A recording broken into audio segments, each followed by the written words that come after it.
Alors, là on a droit au Pilot Sport Cup 2 qui a priori ont été tunés quand même pour la voiture. Bon, ils ont quand même pris un petit peu parce que j'en ai mis un petit peu beaucoup là pour voir un peu jusqu'à où on pouvait aller. Mais avec n'importe quelle autre voiture ou notamment une traction, enfin un moteur avant ou quoi, on aurait quand même des usures encore bien plus marquées. Ouais. Bon, la tenue au frein, elle a bien tenu ses 3 tours en y allant vraiment comme un sauvage, donc c'est pas mal. Hein.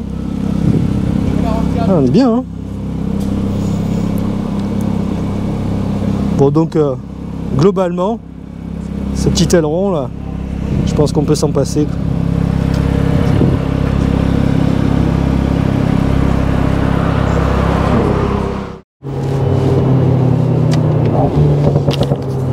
Allez, le retour, deuxième et dernier épisode. Alors là, je me suis mis en mode track avec le SP Track pour voir un petit peu ce que ça va donner. Ah, maintenant on a le soleil dans la figure, ça va être sympa. Toujours la palette qu'on va chercher, on sait jamais où aller quand on a le volant braqué. En fait, où il faudrait des palettes plus longues,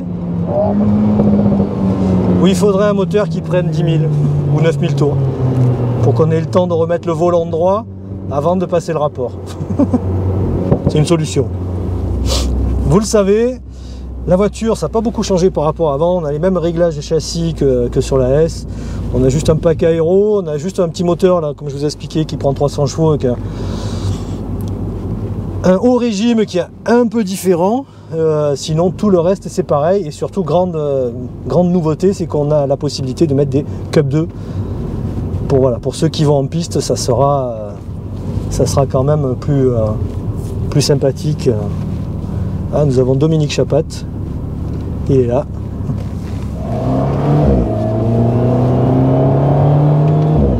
Allez, on va essayer ce mode track, on va voir ce que ça vaut, si ça tient bien. Alors on est bien calé, on a un repose-pied, c'est pas mal. Allez, c'est parti. On a une voiture devant. Alors il y en a un qui a fait sauter le cône, donc on va pouvoir s'amuser. On va passer beaucoup plus vite.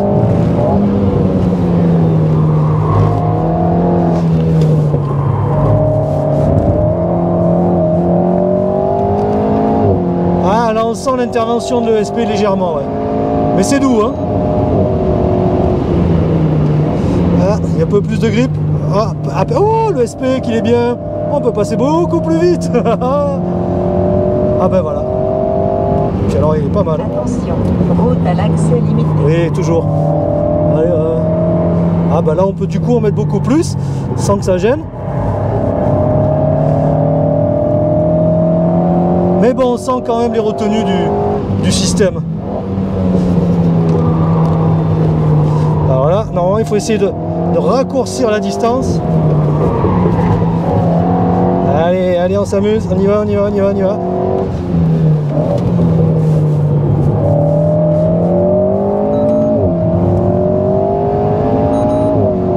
Allez, on va le faire sans ESP, c'est mieux. Allez, allez, allez, allez, allez, allez, allez.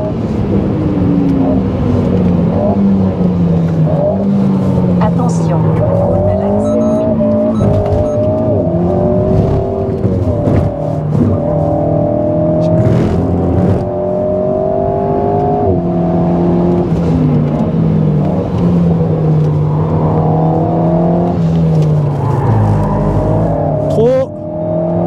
Vous avez vu, avec n'importe quelle voiture je serais parti au large et j'aurais perdu des tonnes de secondes.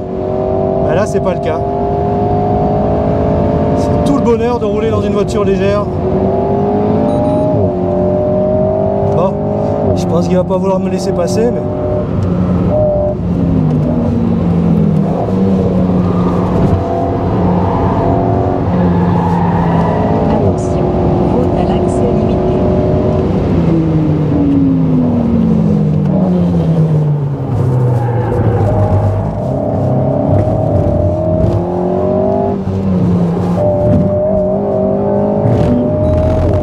ça passe.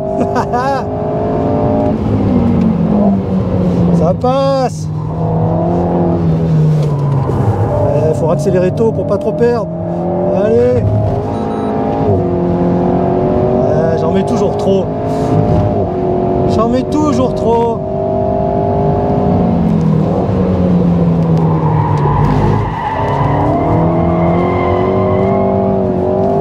Ça peut faire un petit peu de drift. Bon, c'est amusant, hein. Attention, route à l'accès limité. Et ça sonne quand même, hein.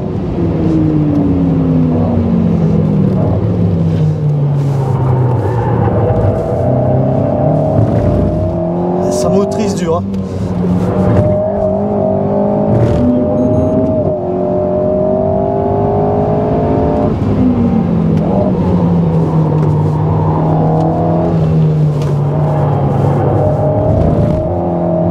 Allez, go, là je suis bien passé.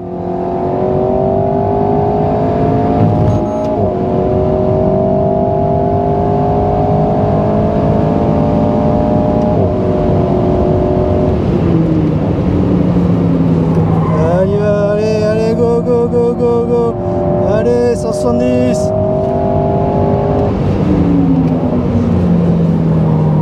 Allez, tranquille. Attention, route à l'accès limité. Allez, c'est progressif, on fait ce qu'on veut quand même.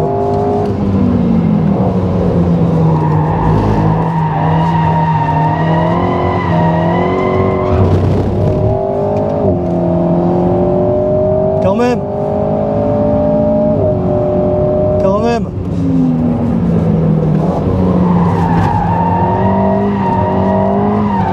Attention, route à l'accès limité.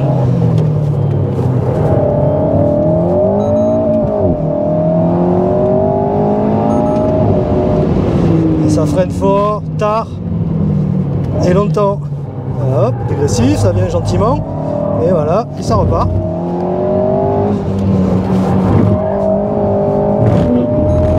On arrive à la faire pivoter, on arrive à la faire pivoter juste comme il faut pour reprendre des gaz. Il lui manquerait presque un peu plus de coupe. Alors, il y va pas. Ouais, c'est bon, c'est vrai, ça y va. Voilà, du grip, on remet gaz, on passe derrière, hop, et voilà. On peut freiner beaucoup plus tard.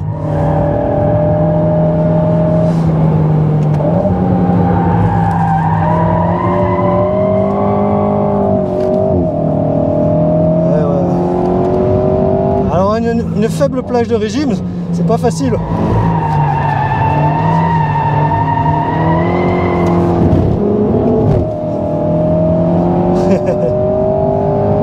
Bon, là je pense que je vais fusiller les pneus quand même.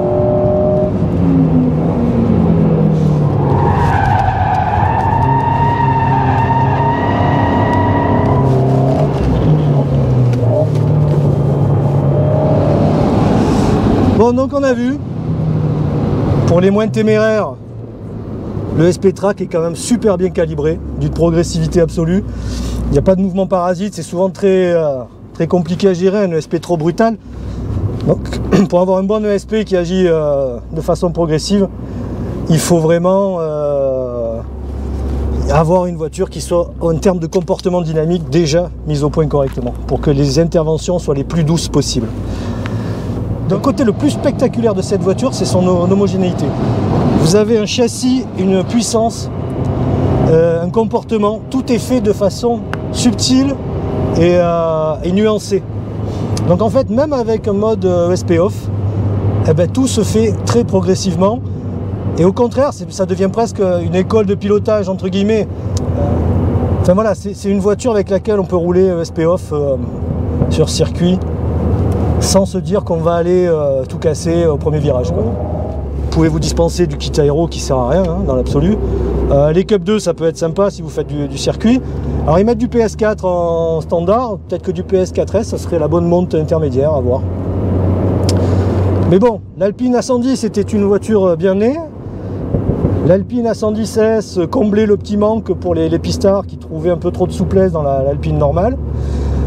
Et ben, la nouvelle génération, voilà, elle améliore la donne d'une voiture qui est déjà extraordinaire et qui n'a pas d'équivalent sur le marché mondial, quoi. Ce qui est malheureux, c'est qu'il reste encore beaucoup de monde qui n'est pas au courant. Donc voilà, faisons-le savoir. Dites-le autour de vous, essayez l'Alpine et vous verrez, c'est bien différent de tout.